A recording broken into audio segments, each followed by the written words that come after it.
Mi nombre es Daniel Rivera, soy periodista, del Politécnico Gran Colombiano.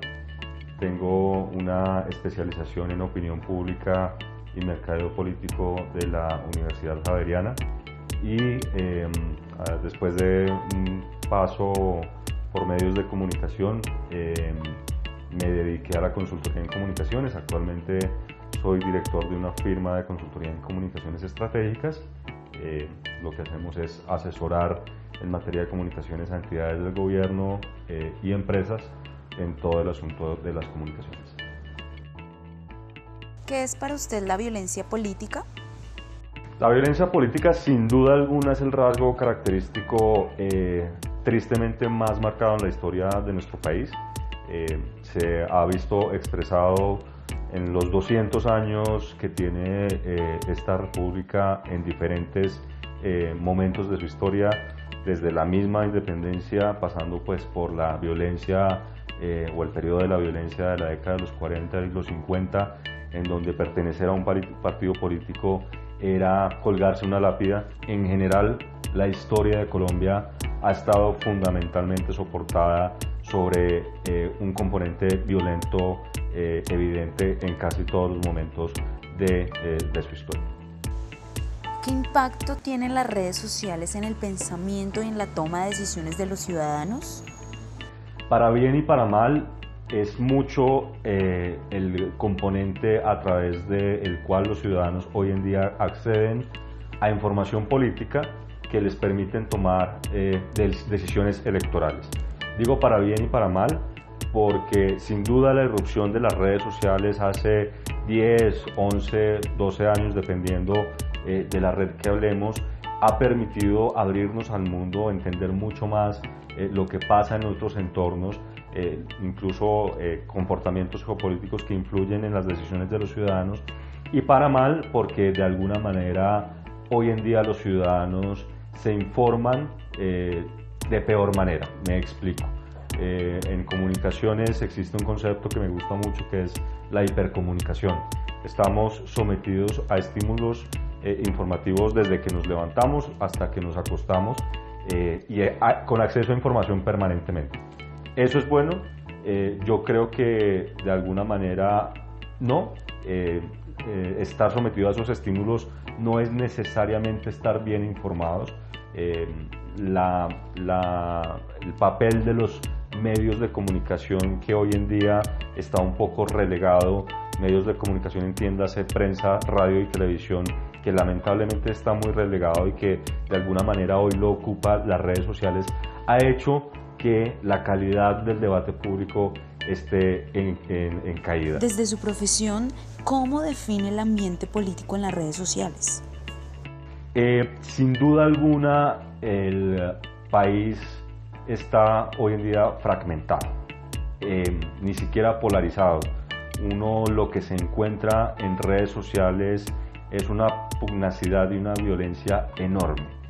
Esto no sería grave si no fuera porque ya hemos visto que ese ambiente de pugnacidad se está trasladando a, dijéramos, a la vida análoga. En los últimos meses un periodista muy reconocido ha sido amenazado de muerte, un caricaturista para ser más exactos, un candidato presidencial fue atacado en una ciudad de manera violenta, y la verdad es que si ese ambiente de pugnacidad que hoy se vive en las redes sociales no lo controlamos, con seguridad vamos a tener dificultades en el debate que está abordando el país, particularmente en lo que tiene que ver con las elecciones presidenciales. Desde su profesión, ¿qué factores cree que desencadenan la violencia política en las plataformas digitales? El factor desencadenante sin duda está determinado por los líderes políticos y los agentes políticos que tienen algún tipo de injerencia en el debate. Desde los candidatos presidenciales hasta los líderes de opinión, periodistas, gente que dijéramos tiene influencia en esas redes, que si ellos no dan ejemplo, por supuesto sus seguidores o personas que tengan afinidad con ellos pues tampoco lo van a hacer. De ahí amenazas de muerte, groserías, injurias, relatos falsos que de alguna manera están condicionados por una actitud de líderes políticos que lo hacen, entonces nadie tiene un control, no hay una autorregulación. ¿Qué consecuencias conlleva para el país en temas políticos las constantes publicaciones negativas en las redes sociales? Lamentablemente, los relatos falsos, las fake news, los hechos alternativos, como normalmente se conocen, la manipulación de la información, es probablemente el atentado más grande que puede sufrir un sistema democrático. Estamos viendo dos procesos que son definitivamente reveladores en ese sentido. Por una parte, la elección del presidente Donald Trump en el 2016, que aún hoy sigue siendo objeto de estudio a la luz de la manipulación que hicieron agentes políticos a través de redes sociales, el caso Facebook, el caso Cambridge Analytica, en donde ya está comprobado que hubo una injerencia y manipulación, segmentación de públicos, perfilación de mensajes, que es un poco de la manipulación también para llegar a un electorado de nuevo incauto, al que le llegan con mensajes efectistas y que llevaron a la elección de una amenaza para la democracia como lo está haciendo el presidente Trump.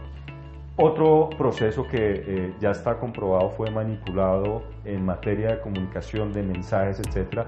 Fue el proceso que precedió el 2 de octubre del 2016 con la campaña del plebiscito, en donde hubo manipulación.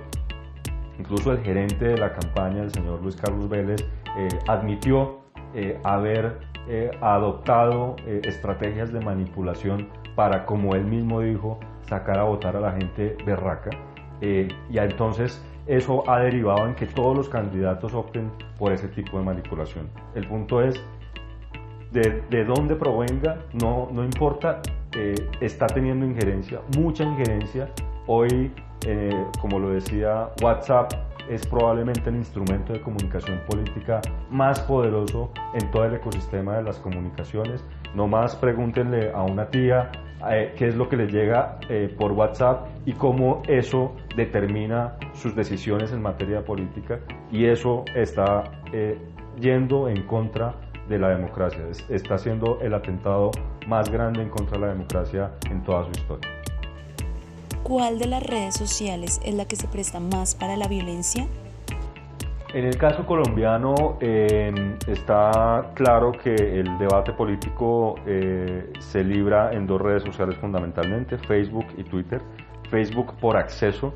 En Colombia por lo menos 28 millones de ciudadanos tienen una cuenta en Facebook, y es por ese medio a través del cual se informa mucha gente. Luego es más de recepción de información para el ciudadano o para el agente político, y también de manipulación. Lo estamos viendo con el caso Cambridge Analytica.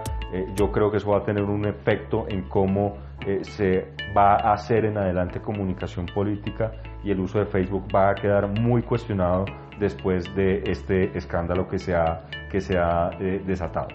Y por otra parte, en Twitter, alrededor de 5 o 6 millones de ciudadanos en Colombia tienen activamente una cuenta en Twitter en Colombia, lo cual es una cifra muy pequeña, pero lo que sucede es que esos 5 o 6 ciudadanos son normalmente líderes políticos, periodistas, líderes de opinión, etcétera, que tienen una alta influencia en el debate público en general.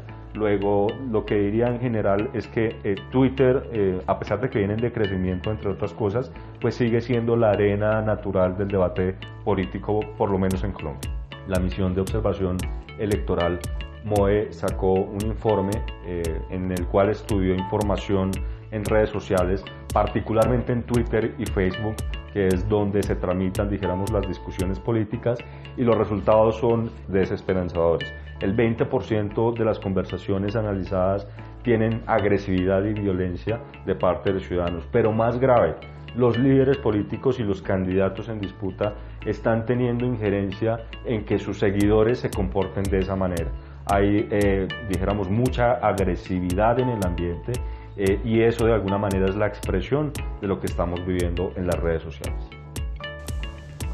Ante la violencia en las redes, ¿es factible establecer algún tipo de control en los contenidos?